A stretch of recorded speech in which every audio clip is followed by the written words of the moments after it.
제가 언젠가도 낸 문제인데요. 한번 맞춰보십시오.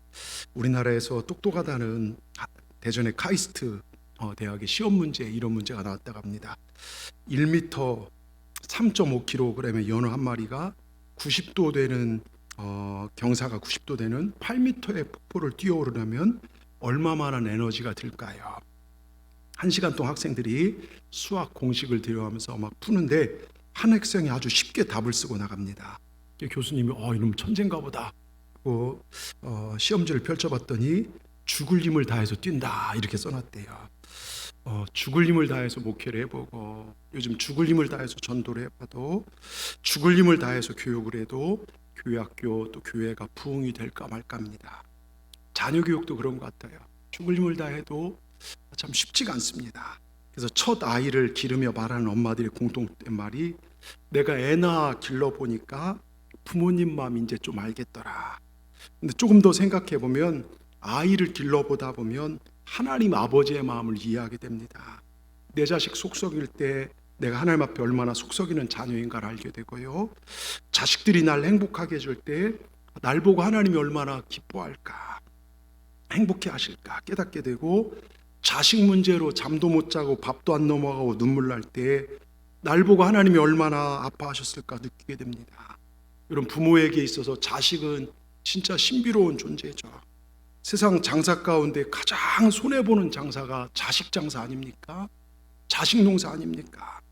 부모는 자식에게요, 내가 이거 투자하면 이거 돌려받겠지 계산하고 계산하지 아니하고 한없이 시간과 정성을 쏟아붓는 게 부모 아닙니까? 정말 저희 애들을 키워볼수록 절절히 느껴요. 애들한테 거의 다 들어갑니다. 여러분, 그런데 탈무드에 내 아들과 놀아주고 성경 가르칠 시간도 없을 만큼 바쁜 것 죄라는 말이 있죠. 여러분, 기업과 경제가 무너진 것보다, 한 나라가 무너지는 것보다 나쁜 것이 가정이 무너지는 것입니다. 그래서 문제 부모는 있을 때 문제 아이는 없다는 말이 있죠. 자, 오늘 본문은요, 우리가 잘 아는 본문입니다. 하나님께서 아브라함을 시험하시기 위해서 이삭을 바치라는 말씀에 아브라함은 그 시험에 순종에 합격하고 순종하고 자녀를 제물로 바치는 장면이 나옵니다. 그리고 하나님은 자녀를 내리치는 칼로 그 자녀를 죽이려 내리치는 마지막 순간에 아브라함아 아브라함아 내가 너의 믿음을 알았노라 하시면서 그에게 여호와 이레의 축복을 주시는 장면이 나와요. 저는 오늘 예배하는 우리 동산의 모든 분들 한 분 한 분의 삶과 여러분의 가정이 이런 여호와 이레의 축복을 누릴 수 있도록 말씀에 순종하고 하나님의 테스트에 합격할 수 있는 그런 믿음 되기를 주의 이름으로 축원합니다. 첫 번째요, 어떤 일과 상황 속에서도 말씀에 순종하십시오. 1950년 알버트 슈바이처는 노벨 평화상을 받고 알베르트 까미는 노벨 문학상을 받죠.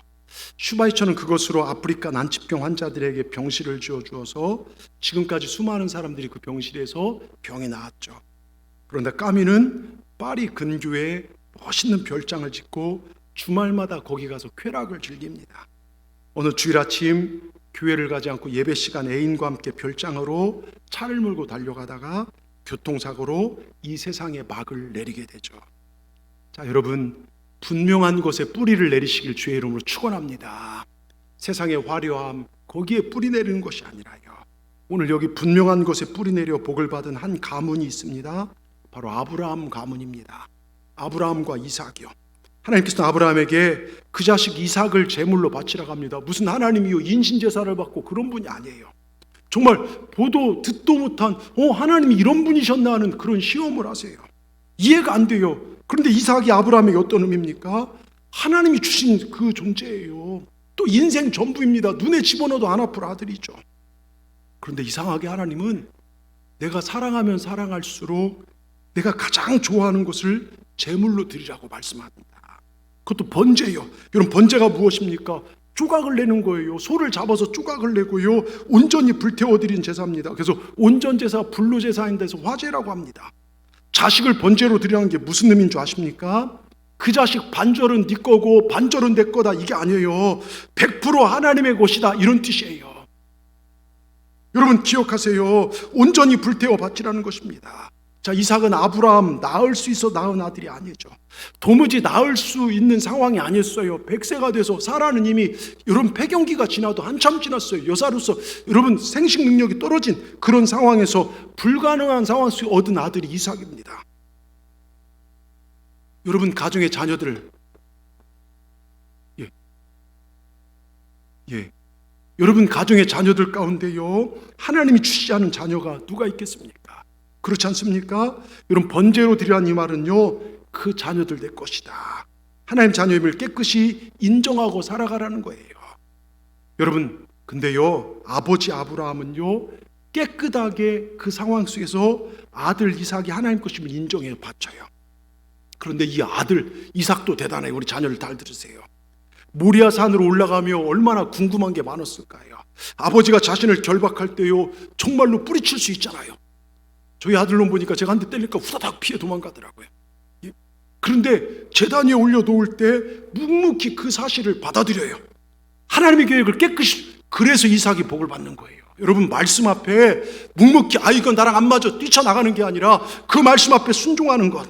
이삭의 위대한 순종의 정신이 여기 있습니다. 어떤 말씀이든 아버지 뜻이라면 살리시든 죽이시든 높이시든 낮추시든지 나를 부하게 하든지 가난하게 하든지 하나님 뜻이라면 제가 깨끗이 받아들입니다. 내 생명은 아버지 것입니다.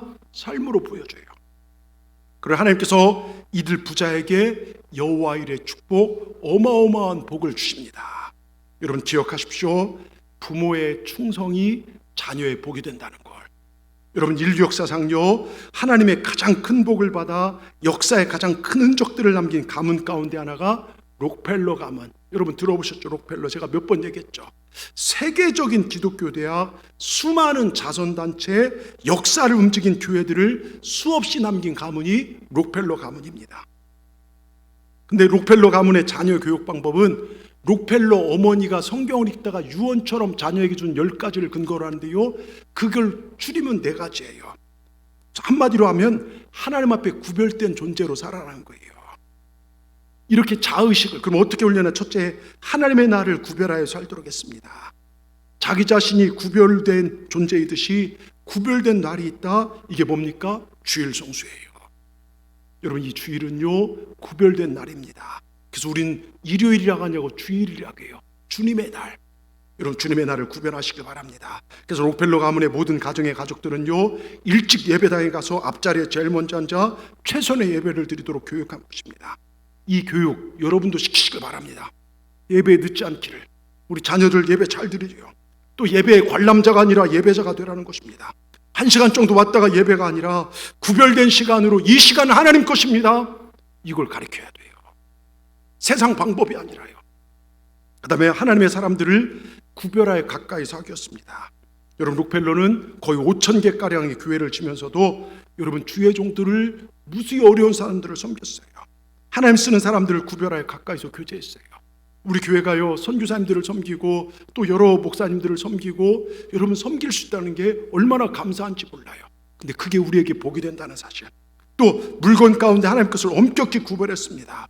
타협하지 않고 성별했어요. 그 어머니가 아무리 어려워도 이 10달러면 1달러, 100달러면 10달러, 11조 감사 철저하게 병행해서 성별했습니다.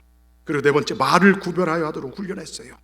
거룩한 말, 긍정적인 말, 언제나 다른 사람들에게 힘과 용기를 주는 말, 믿음의 말을 하도록 훈련시켰습니다. 여러분 잘 되는 데는 이유가 있더라 이거예요. 그런데 이러한 것들을 보면 어떤 특별한 사람이 특별히 행하는 그런 게 아니에요. 가장 기본적인 것들을 말합니다. 여러분 절대로 자녀 앞에서 불평의 말, 원망의 말, 목회자 비방, 교회 욕하지 마시기 바랍니다. 입을 벌리고 내 자녀에게 독을 먹이는 것과 똑같아요. 철저하게 하나님께 역사하는 가정 되기를 주의 이름으로 축원합니다. 그래야 우리 자녀가 내 삶이 복이 되는 것입니다. 철저하게 하나님 앞에 구별된 삶을 가르치시기 바랍니다. 그럴 때 우리 자녀와 가정이 복이 되는 것입니다. 여러분 나이 먹었어도요, 멀리 자녀가 떨어져 있어도요, 지금이라도 계속해서 하나님의 말씀을 가르치시기 바랍니다. 다윗의 유언을 보십시오. 다윗이요 끝까지 가르치는데요, 열왕기상 2장 3절에 뭐라고 써 있습니까? 내 하나님. 자, 열왕기상인데요, 열왕기상 2장 3절입니다. 이렇게 써 있어요. 네 하나님 여호와의 명령을 지켜 그 그 길로 행하여 그 법률과 계명과 율례와 증거를 모세의 율법에 기록된 대로 지키라. 그러면 네가 무엇을 하든지 어디로 가든지 형통하리라. 여러분, 다윗이요 파란만장한 인생을 살았죠. 개인 생활도 해보고 가정 생활도 해보고 국가 다스려보고 전쟁도 무수히 많이 해봤습니다. 그런데 자기 생각으로 했을 때 비참한 현장을 만나게 되고 후회하고 낭패를 당하게 되고 말년에 전염병으로 수많은 사람이 죽음을 당하기도 했습니다. 그러나 회개하고 하나님 말씀에 순종했을 때는 무엇을 해도 형통했고 어디를 가도 승리했습니다. 그러니 솔로몬에게 내 아들 솔로몬아, 내 말을 잘 들어라. 이 말씀에 기록된 말씀대로 계명대로 증거대로 살아라. 이건 솔로몬에게 주는 유언이 아니라 지금 이 시대를 살아가는 저와 여러분에게 주는 유언입니다. 말씀대로 순종하라. 여러분, 말씀대로 살 때 하나님이 개런티하고요 보증하시고 책임져 주십니다. 여러분, 자녀에게 어떤 유언을 남기시겠습니까? 생각해 보셨습니까? 이제 좀 있으면 우리가 주님 만나러 갈 수 있잖아요. 내 자녀에게 어떤 유언을 남기실 거냐 이거예요. 말씀대로 살아가라. 이걸 가르치시길 주의 이름으로 축원합니다. 여러분의 가정이 복받기를 원하십니까? 말씀대로 살아가는 구별된 가정 되시길 축원합니다. 잠언 16장 20절에요 이렇게 써 있어요. 삼가 말씀에 주의하는 자가 좋은 것을 얻나니, 그리고 뭡니까? 여호와를 의지한 자는 복이 있느니라. 여러분, 이 잠언 말씀처럼 하나님 말씀을 정말 주의하시기 바랍니다. 말씀대로 살아 손해본 사람 못 봤어요. 혹시 말씀대로 살았는데 손해봤다 가르쳐 주시기 바랍니다. 말씀대로 사는 척 했을 때 손해보지, 말씀대로 사는 사람은 하나님이 책임져 주십니다. 그게 하나님의 약속이기 때문입니다. 신명기에 분명하게 하나님께서 하신 축복이 있어요. 신명기 11장 18절 반복적으로 이러므로 너희는 나의 이 말을 너희 마음과 뜻에 두고 또 그것으로 너희 손목에 매어 기호를 삼고 너희 미간에 붙여 표를 삼으며. 무슨 말입니까? 말씀이 삶이 되게 하라는 것입니다. 여러분, 그렇게 살고 계십니까? 마음과 뜻이 하나님께 영광이 되는 삶, 우상을 버리고 말씀에 순종하는 삶, 손목에 매라는 것은요 우리 손으로 하는 일이 하나님 말씀에 순종하는 삶이 되라는 거예요. 세상 것을 더 얻기 위해서, 더 가지기 위해서 악착같이 붙고 사는 것이 아니라 말씀에 순종하는 삶이 되라는 것입니다. 미간에 붙이라는 건 뭡니까? 미간은 눈썹과 눈썹 사이입니다. 여러분, 즉 우리가 눈으로 보는 우리 중심이 말씀이 되라는 거예요. 그리고 세상이 우리를 보더라도 동산교회 저들은 말씀대로 살고 있구나. 여러분, 제가 뒤에도 얘기했지만 요즘 참 가슴 아픈 게요, 목사님들이 방송도 타고 뭐 하면서 막 목사님들이 왜 저럴까 그러면서 여러분들 드는 생각, 목사님은 그러시면 안 되잖아요. 그런 생각 들잖아요. 목사님들이 제가 나쁜 짓 하고요, 제가 뭔가 다른 짓 하면 목사님은 그러시면 안 되잖아요. 얘기가 나올 수 있잖아요. 그것 때문에 실망받. 근데 여러분, 반대로요, 세상이 여러분을 봐도 똑같아요. 교회 다닌 너는 그러면 안 되지 않냐? 여러분, 우리를 보고 있다는 것입니다. 우리의 미간 중심을 보고 있다는 거예요. 저가 말씀대로 살고 있는지. 그러면서 19절 뭐라고 합니까? 그래서 너희의 자녀에게 가르치며 집에 앉았을지 길에 행할 때든지 누웠을 때든지 일어날 때 이 말씀을 강론하고 부지런히 하나님 영광에 살라는 거예요. 제가 저희 자녀들에게 부지런히, 이제 머리 커서요 무슨 말하면 우습게 여기는데 절대로 자녀들 그러지 마세요. 부모의 말을 우습게 여기는 사람 치고 하나님 축복을 받는 사람 받지 못했어요. 부모의 그림자만 보고 사는 사람들이 있어요. 부모님이 이렇게 했으니까 내가 이렇게 어려웠다. 그거 불효입니다. 부모님이 계시기 때문에 내가 존재하는 거고, 부모님이 가르치는 말씀대로 사세요. 여러분, 꼭 기억하시기 바랍니다.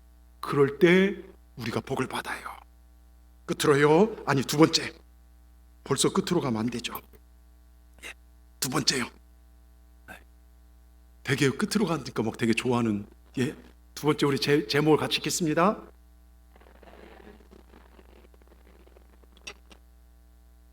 복음 전파보다 더 중요한 것은 복음으로 삶을 사는 거예요. 제가 종종 하는 얘기지만 흥부 내외와 놀부 내외가 죽어서 저 염라대왕 앞에 섰답니다. 놀부와 흥부는 듣거라. 지금 너희들 앞에 똥통과 꿀통이 있느니라. 각자 어느 통에 들어가겠는고.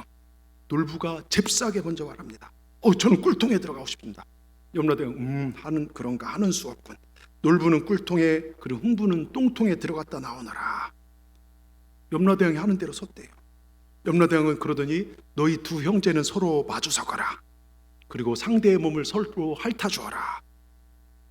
놀부는 죽을 상이 됐죠. 한참 후 염라대왕이 흥부의 아내와 놀부의 아내는 각각 어느 통에 들어갔다 나오겠는고 놀부 아내는 얼른 놀부를 쳐다봅니다. 놀부는 눈빛으로 똥똥똥똥. 그래서 놀부 아내가 염라대왕님 저는 똥통에 들어가고 싶어요. 오 그런 거 하는 수 없지. 놀부 아내는 똥통에 들어가고 흥부의 아내는 꿀통에 들어갔다 나오너라. 두 여인은 염라대왕이 하라는 대로 그렇게 했습니다. 그런데 또 얘기해요. 지금부터 흥부와 놀부는 각각 자기 아내와 마주 섞어라. 그리고 각각 자기 아내의 몸을 깨끗이 핥아주어라. 놀부는 기절하고 말았답니다. 여러분 무엇을 하든 성실히 하시길 바랍니다. 특별히 신앙생활 잔머리 굴리지 마세요. 기도생활 신앙생활은 하나님 중심을 보십니다. 묵묵히 주어진 일 목을 내리치더라도 이삭같이요 이삭같이 순종하십시오. 그래서 성실히 감당한 모습은 하나님도 보시지만 우리 자녀들도 본다는 것을 명심하시기 바랍니다. 한 어린아이가요 엄마와 함께 동네 마트에 장을 봤어요. 그날 명절이야 사람들이 무지 많아요. 근데 구매한 물건을 계산한 중 너무 붐비고 정신이 없어서 그랬는지 물품 하나를 직원이 바코드를 제대로 찍지 않고 계산해 버렸어요. 엄마는 그걸 알면서도 아무 소리 하지 않고 아이 손을 잡고 계산대를 빨리 빠져나옵니다. 근데 아이가 그런 엄마 행동이 이상해서 엄마에게 물었어요. 엄마 왜 저건 돈을 내지 않고 그냥 가져가나요? 그래서 엄마가 쥐 눈치 잡고 괜찮아. 실수는 저쪽에서 한 거니까 우리 잘못 아니까 괜찮아. 마트 주차장에는 아빠가 차에 시동을 걸고 가족들을 기다리고 있습니다. 짐을 싣고 아이와 엄마가 차에 타자 아빠는 차를 출발시켰어요. 근데 너무 서둘렀는지요 아빠가 운전하는 차에 옆에 주차한 차를 슬쩍 부딪히고 갑니다. 하지만 아빠는 아무 일도 없었다는 듯이 주차장을 급하게 빠져나왔어요. 아이 아빠가 묻습니다. 아이가 아빠에게 물어요. 아빠 옆차와 부딪히지 않았나요? 아빠는 아들에게 시큰둥하게 대답합니다. 아무도 본 사람 없으니 괜찮아. 그리고 우리도 몰랐던 거야. 그래서 아이가 어른이 되었습니다. 회사에 취직했으나 횡령 사건을 저지르고 감옥에 수감되고 말았습니다. 부모님이 울면서 감옥에 면허왔어요. 도대체 왜 이런 짓을 한 거냐? 나쁜 짓을 하면 안 된다는 걸 너는 몰랐냐? 아들이 쓴웃음을 지며 대답합니다. 뭐든 들키지 않으면 괜찮은 거 아닌가요? 저도 들키지 않을 줄 알았어요. 전 재수가 없어서 걸린 것 뿐이에요. 여러분 누가 이 자녀를 이렇게 만들었습니까? 고린도전서 4장 14절 16절 그리스도 안에서 1만 스승이 있을 때 아버지는 많지 아니 그리스도 예수 안에서 내가 복음으로 너희를 낳았습니다. 그러면 내가 너희에게 권하노니 너희는 나를 본받는 자가 되라. 여러분 자녀에게 자신 있게 너는 나를 본받는 신앙생활하라 말하실 수 있으십니까? 예, 우리 이렇게 살아야 돼요. 이런 말 있죠. 문제 아이는 없고 문제 부모만 있다고. 우리 아이들은 부모들의 말과 행동을 보고 자랍니다. 여러분 아이들에게 얼마나 본유되고 있으십니까? 우리 얼마나 자녀들에게 믿음의 본, 신앙의 본이 되고 있습니까? 아이들 앞에서 가면을 쓴 채 아이들이 나를 닮을까봐 여러분 정말로 걱정이 되지는 않으십니까? 교회 데리고 다니지만 시험 때는 은근히 교회보다 학원을 보내고 계시지 않습니까? 교통신을 어기고 애들 앞에 누군가 험담하고 친척들 모임에 자기밖에 모르고 목사 설교를 비판하고 교회는 이런 내전하면서 애들 앞에 쉽게 이야기하지 않습니까? 성경 읽기보다는 내가 본 부모님은 드라마나 스마트폰에 빠져있는 모습이 우리가 알고 있는 부모의 모습 아니냐 이겁니다. 저는 정말요 제 신앙의 민낯을 다 알고 있는 저희 자녀들 앞에 부끄러울 때가 많이 있어요. 여러분 어떻습니까?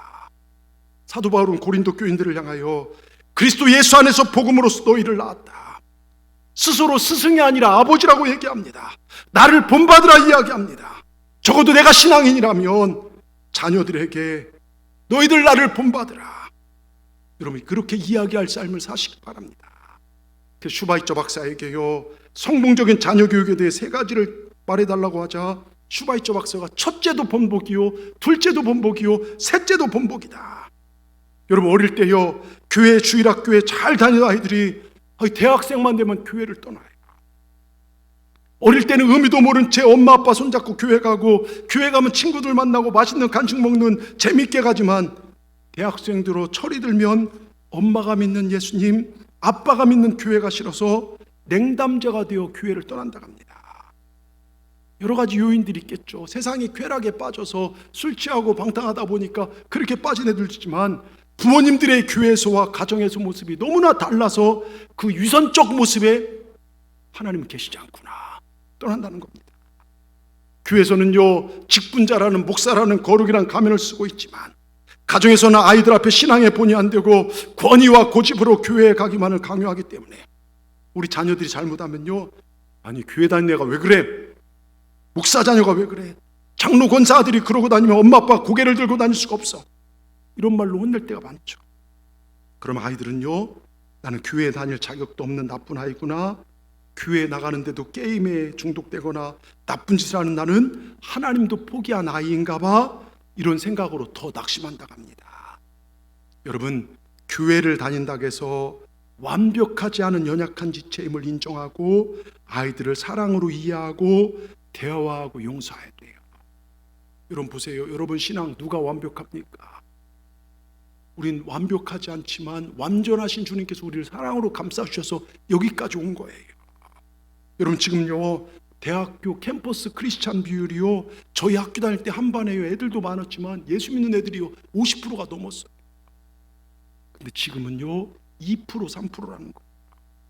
선교, 전도, 해외 선교 중요하지만 자녀 선교, 다음 세대가 선교가 훨씬 더 중요하다는 거예요. 복음 전파보다 더 중요한 건 복음으로 우리가 삶을 사는 것입니다. 복음으로 사는 것, 아멘 하십시오. 복음으로 살아야 돼요. 예? 우리 예수님이요 성경 공부를 가르치고 여러분 전도하라 가르쳤습니까? 제자들과 함께 복음으로 사는 걸 그들에게 보였어요. 너희도 이와 살라고 말씀하셨어요. 그런데 지금 우리 교회는 어떻습니까? 우린 말씀과 전혀 상관없이 살아갈 때가 많아요. 어느 목사님부터 들은 이야기입니다. 그 목사님 아버지와 어머니가 연세가 드셔서 함께 병원에 입원해 계실 때였는데 그때 마침 고등학교 다니는 아들도 학교에 공차 다니는 다리가 부러진 거예요. 어머니는 5층에 입원하시고 아버지는 유층에 계셔서 사모님은 어머니를 돌봐드리고 이 목사님은 아버님을 돌봐드리는데 아들까지 수술하고 입원하게 돼서 할 수 없이 2인실에 모신 거예요. 그런데 치매가 심하신 아버지와 아들 함께 돌보게 되는데 그때 이 목사님 아버지는 뇌에 물이 차더래요. 이 물이 차는 증세를 심하게 앓고 계셨는데 그 때문에 뇌가 압박을 받으면서요 고도의 흥분 상태 때문에 막 잠을 몇 날 며칠을 못 주무시고 막 소리를 지르고 옆에서 병간호하는데요 본인이 쓰러질 정도로, 아들인 목사님이 쓰러질 정도까지 되었어요. 너무 지쳐서 하루는 아들에게 너 이 다음에 아빠가 아프면 나한테 효도할 거지? 그랬더니 그 아들이 뭘 그러답니다. 아유 제가 본 것이 있는데 본대로는 하겠지요. 그 말에 놀랬대요. 여러분 자녀는 본대로 합니다. 나는 옆으로 걸으면서 넌 똑바로 걸어라 그렇게 못해요. 나는 젊은 시절에 부모님 속속 기독교 속혀들었는데 내 자녀들을 효도할 것이라 착각하지 마십시오. 좋은 신앙의 모범을 보이면 내 자녀도 그렇게 됩니다. 여러분 금요 은혜 밤 때 제가 또 드렸지만요, 목사는 강단에 설교하고 성도는 현장에 설교하고, 목사는 주일날 설교하고 성도는 평일날 설교하고, 목사는 말씀으로 설교하고 성도는 생활로 설교한다. 여러분 아까도 했지만 목사님들 이야기 많죠. 저게 목사니 어떻게 목사가 저럴 수 있느냐, 목사님은 그러시면 안 되잖아요 얘기하잖아요. 그런데 여러분 그거 아시냐고요? 세상이 보는 교회 다니는 여러분도 똑같다는 거예요. 우리가 잘못하고 욕심부리고 죄 가운데 살면 세상도 우리를 그렇게 본다는 것 기억하시길 바랍니다. 그리고 우리 자녀들이 그걸 본다는 거예요. 그러니까 여러분 우리는 조심히 살아야 돼요. 예? 오늘 아브라함은요 이삭에게 어떻게 하나님을 섬기는 것인지 몸소 보여줍니다. 말씀만 떨어지면 순종하시는 아버지의 모습을 아들이 봅니다. 아, 하나님을 섬기는 것이 바로 이것이구나, 죽을지언정 타협이란 있을 수 없구나, 말씀에 순종해야 한다는 것을 아브라함이 삶으로 보여줍니다. 여러분 우리 자녀들에게 무엇을 보이시겠습니까? 바로 이것입니다. 내가 말씀 순종하는 걸 지금부터라도 보여주십시오. 내 삶으로 하나님 말씀이라면 순종하는 모습을 보여주십시오. 훗날 내 자녀들이요 내가 살아가는 것처럼 인생을 살아가면서 얘들도 내가 당한 고난을 만날 것이고 내가 당한 어려움을 만날 것이고 인간관계 어려움, 경제적 어려움, 앞날에 대한 두려움들 애들이 살아가면 만날 때 내 부모는 그래도 하나님을 향하여 믿음을 지켰어. 여러분 이것을 내 자녀들에게 보여주셔야 하지 않겠습니까? 아무리 어려워도 아무리 힘들어도 하나님을 향한 예배하는 그 마음을, 그 자세를 우리 자녀들이 보고 있다는 것을 여러분 기억하시길 바랍니다. 여러분, 어떤 가정이 불행한 가정인 줄 아십니까? 왜 가정에 싸움이 나고 힘들어진 줄 아십니까? 여러 가지 요인이 있겠지만요, 결혼하고 가정을요 내 손으로 주물럭주물럭 할 때요, 내 입맛에 맞게끔 조각하려 할 때 상처가 나는 거예요. 그래서 오늘 하나님이 아브라함아 그 아이에게 네 손 대지 말라는 거예요. 네 손으로 키우지 말라는 거예요. 네 계획대로, 세상의 계획대로, 욕심대로 요리하려고 하지 말라는 겁니다. 하나님의 계획과 뜻을 발견해서 그 아이를 양육하라는 거예요. 여러분, 내 자녀가 조금 똑똑해 보인다고 교만할 것도 아니고요, 이놈 새끼 왜 이렇게 공부를 못하는지 제가 못할까 낙심할 것도 없어요. 하나님의 선하신 계획을 알고 양육하면 되는 것입니다. 내가 손댈 수 없는 부분 하나님이 손대시면 우리 자녀들 어떻게 될지 몰라요. 여러분, 축복해 주세요. 부지런히 물 주고 기도하며 믿음 심어주면 됩니다. 그 아이에게 내 손으로 조각하려 하지 말고 하나님께 맡기라는 것입니다. 하나님은 아브라함에게 이삭을 바쳐라, 그리고 나서 다시 손대지 말라 그러십니다. 무슨 이야기입니까? 내 자녀를 나에게 맡겨라, 그럼 내가 책임지겠다. 아들을 결박하여 번제로 드려 말씀하신 하나님께서요, 이제는 그 아들에게 손을 대지 말라는 것입니다. 무슨 말입니까? 이제 내가 너의 아들을 책임져 주겠다. 무슨 말인지 이해가 되십니까? 너희 자녀를 하나님께 바치고 다시 되돌려 받으라는 거예요. 하나님은요, 내가 가장 귀하게 여기는 것을 바치라고 할 때가 있어요. 그게 자녀든 물질이든. 그런데 그걸 바치면 그것이 끝이 아니라 하나님 더 좋은 것을 채워서 돌려주셔요. 이 믿음 가지길 주의 이름으로 축원합니다. 즉 하나님께서는요, 부모의 믿음을 보시고 그 자녀를 전능하신 하나님께 책임져 주신다는 것입니다. 그래서 부모의 헌신과 충성이 자녀의 복으로 돌아온다는 것을 기억하시기 바랍니다. 여러분, 내 방식대로요 내 남편과 아내를 가정을요, 여러분 정말로 조각하지 마세요. 그거 실패하면 세상 작품은 부셨다 다시 만들면 되지만 가정은 쉽지 않더라고요. 하나님께 맡기시길 주의 이름으로 축원합니다. 타협하지 않는 신앙을 어떤 어려움과 내 생각과 경험에 맞지 않아도 순종하는 삶을 자녀들에게 보이시길 바랍니다. 기도하는 모습을 보이시길 바랍니다. 자녀가 그 길을 따라가게 될 줄 믿습니다. 끝으로요, 칭찬과 축복이 내 아이를 바꿉니다.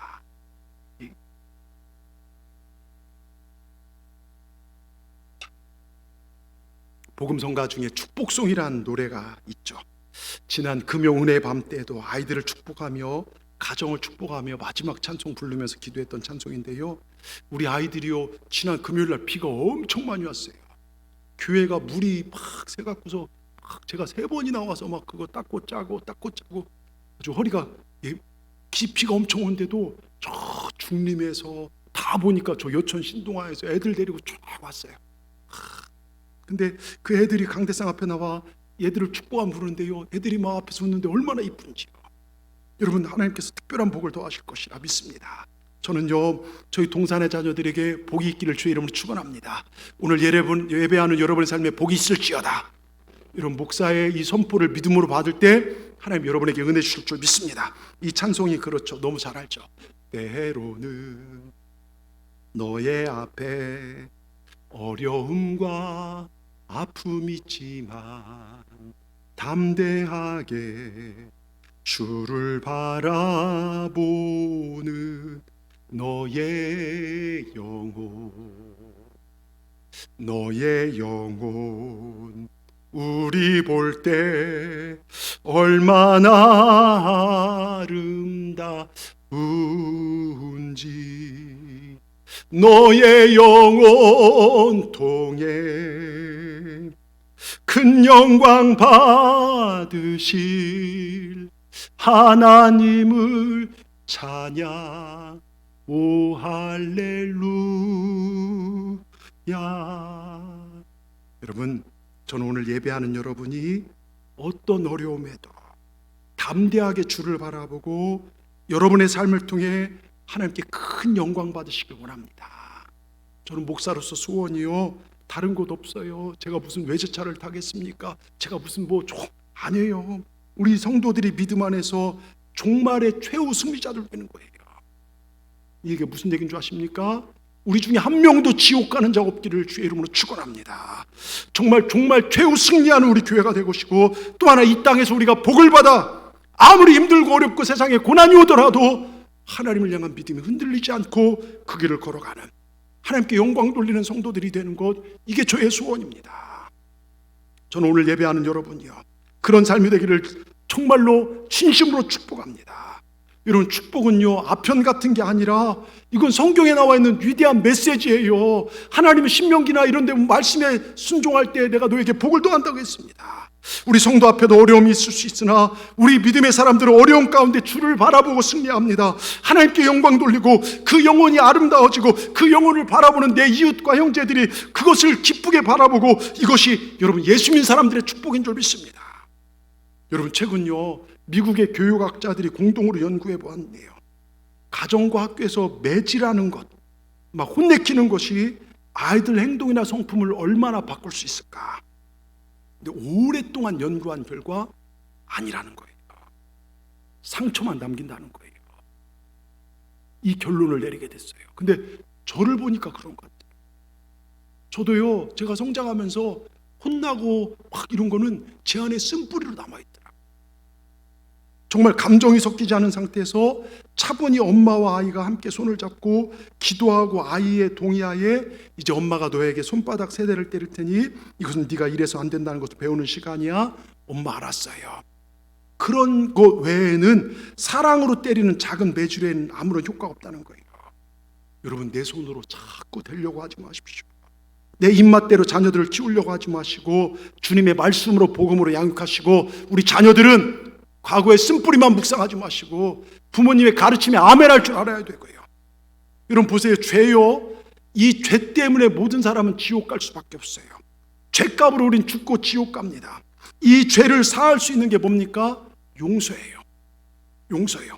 즉 속죄, 죄를 사함받는 것입니다. 그런데 이 용서의 바탕은 뭡니까? 사랑입니다. 예수님께서 우리 죄를 용서하셨던 바탕에는 우리를 사랑하신, 내가 뭘 잘해서 주님이 날 용서하셨습니까? 아니에요. 내가 이쁘게 생겨서요, 내가 잘나서 우리를 용서하신 것이 아니라 저와 여러분을 사랑하셔서 십자가에서 내 죄를 사하셨어요. 그러니까 사람을 바꾸는 힘은 용서와 사랑이라는 거예요. 이게 좀 더 발전되면 칭찬과 격려입니다. 여러분, 배신한 제자들 바꾼 것은요, 주님께서 따졌고 이놈 새끼를 혼내킨 게 아니라 여러분 그들을 용서하고 격려하고 사랑했다는 것이죠. 큰 소리치고 혼낸다고 안 바뀌더라고요. 여러분, 하나님의 사랑으로 자녀들을 격려하시고 더 사랑하시길 주의 이름으로 축원합니다. 그리고 자녀들을 위해 더 기도하십시오. 자녀는요 하나님의 선물입니다. 내가 맡아서 잠시 관리하는 것뿐입니다. 모든 것 다 내려놓고 하나님 뜻대로 다시 하나님 앞에 서는 날이 우리 자녀들이 오게 될 줄 믿습니다.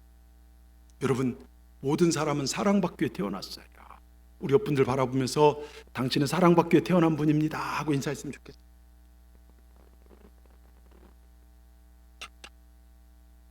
여러분, 이 말이 기분 좋으시죠? 근데 옆분 보면서 당신은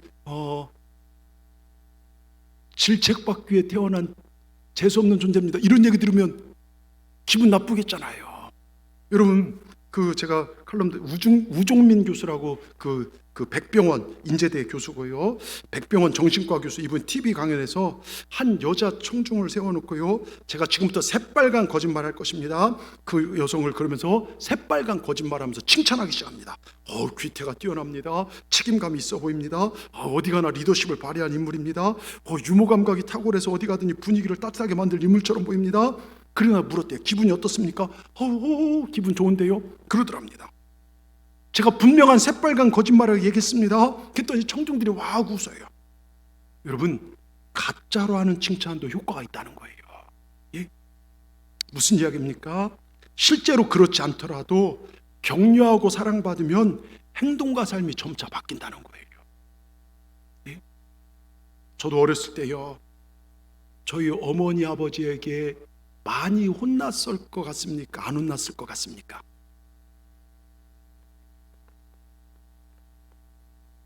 혼났어요. 예, 감사합니다.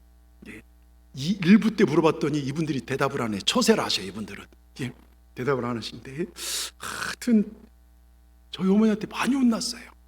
제가 간푸해 갖고서 막 꼬지 피기도 많이 꼬지 피고, 그리고 저희 어머니 특히 밥 먹을 때마다, 여러분 애들 밥 먹을 때 잔소리하지 마세요. 제가 그래서 우리 애들 밥 먹을 때 잔소리를 잘 안 해요.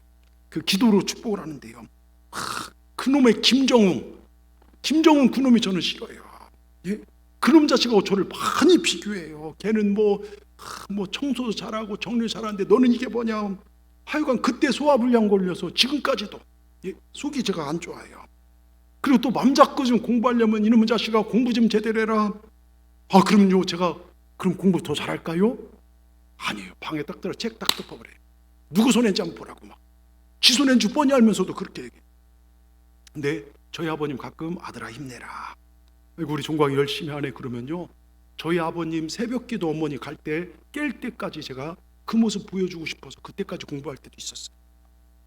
여러분 칭찬과 격려해 주면요. 그것 때문이라도 더 열심히 하는 제 자신을 보게 되더라고요. 여러분 그렇습니다. 자녀들에게 저도 참 안 돼요. 질책 막 이런 것들이 많이 가지만 저도 배우는 거예요. 자녀들에게 사랑하는 사람들에게 칭찬과 격려 아끼지 마시길 바랍니다. 여러분 이게 그래서 도로시로 놀테라는 사람이 쓴 아이들은 생활 속에 배운다는 책에 보면요 이런 이야기가 있어요. 7가지 부정적 입력을 하면 애들이 어떻게 나오고 12가지 긍정적, 그 중에 제가 몇 가지 얘기하면, 첫째, 야단을 맞으며 자란 아이들은 비난하는 걸 배운대요. 야단치지 마십시오. 두 번째, 적대적 분위기에 자란 아이들은 싸우는 걸 배우고, 세 번째, 놀림을 받으며 자란 아이들은 수치심을 배우고, 네 번째, 질투 속에 자란 아이들은 시기심을 배우고, 수치심을 느끼며 자란 아이들은 죄책감을 배운대요. 근데 살아보니까 맞아요.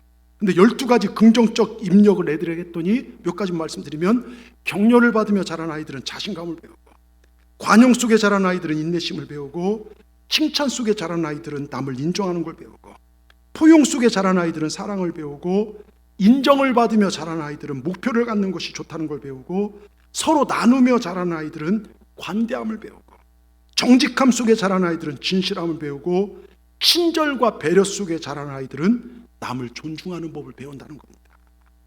여러분 보십시오. 칭찬과 격려, 이것으로 우리 서로를, 자녀들을 양육합시다.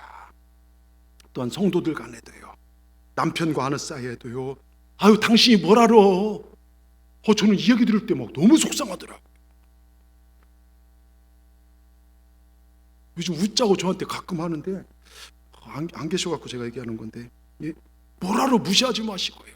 근데 오늘 아침은 또 예배드린데, 여보 우리 둘이 당신 건강해야 돼. 그래서 왜? 그랬더니 우리 행복하게 오래오래 같이 살자. 또 한편 기분이 좋더라고요. 여러분 칭찬하고 격려하는 삶을 사시기 바랍니다. 그리고 아까 말씀드린 것처럼 복음으로 삶을 사십시다. 복음 전하는 것보다 중요한 게, 전도하는 것보다 중요한 게, 전도하기에 합당한 삶을 살아야 돼요. 교회 다닌 내가 왜 저래, 목사님들이 왜 저래, 이게 아니라 이제는 내가 보여야 돼요. 내가 생활 속에서 말씀을 삶으로 설교하고 살고 있는지요. 앞서도 얘기했지만 저는 목사로서 소원이 있어요. 우리 사랑하는 동산의 성도들이 정말 최후 승리를 하는 것이고, 우리 중 누구도 한 명 지옥 간 자 없기를 바라고, 아울러 우리 자녀들 또한 마찬가지고요, 그리고 우리 사랑하는 성도들이 가정이 복을 받기를 원합니다. 늘 기도하는 것이 그거예요. 하나님, 우리 동산교회에 들어오고 나가는 모든 성도들이 다 최후 승리 천국 갈 수 있도록 도와주시옵소서. 또한 우리 사랑하는 성도들의 가정이 다 구원받게 하여 주시옵소서. 우리 자녀들이 복된 믿음의 길, 루처럼 어머니 하나님을, 내 하나님을 섬기는 효자 자녀들이 되게 하여 주셔서 하나님의 복을 받게 하여 주시옵소서. 이게 저의 기도입니다. 이 기도가 여러분 삶에 응답되기를 주의 이름으로 축원합니다. 우리 말씀대로 사십시다. 그래서 하나님의 크신 복을 받아 누리는 여러분과 가정과 후손들 다 되기를 주님의 이름으로 축원합니다. 축원합니다. 기도하겠습니다. 하나님 감사합니다. 오늘 어린이 주일을 맞이하여 우린 하나님 말씀을 들었습니다. 하나님 말씀을 들을 때마다 힘이 되고 도전이 됩니다. 그러나 거기서 끝나는 것이 아니라 말씀을 삶으로 살아낼 수 있는, 복음을 삶으로 사는 것이 가장 중요하다는 것을 다시 한번 깨닫게 되었습니다. 우리가 그렇게 살 수 있도록 성령 하나님 도와주시옵소서. 우리 자녀들과 주위 사람들에게 신앙의 모범을 보이고 기쁨을 줄 수 있는 우리 동산의 가족들, 또 최후 종말 승리를 얻으며 가정마다 평안과 축복이 넘쳐나기를 원하오니 우리 동산의 가정들을 축복하여 주시옵소서. 우리 자녀들이 복된 길을 걷게 하시고 아픈 자녀 있다면 회복시켜 주시고 진로를 열어주시고 우리 중 누구도 마지막 때 실패하는 자들 없도록 하나님 이끌어 주시옵소서. 우리를 버리지도 떠나지도 마시고 붙잡아 주시고 우리 입술이 서로를 축복하는 주님의 입술 되게 하여 주시옵소서. 내 자녀들 앞에서 타협하지 않는 신앙, 말씀에 순종하는 신앙을 바로 보이며 살 수 있도록 성령님 도와주시옵소서. 예수님의 이름으로 감사하며 기도드리옵나이다. 아멘.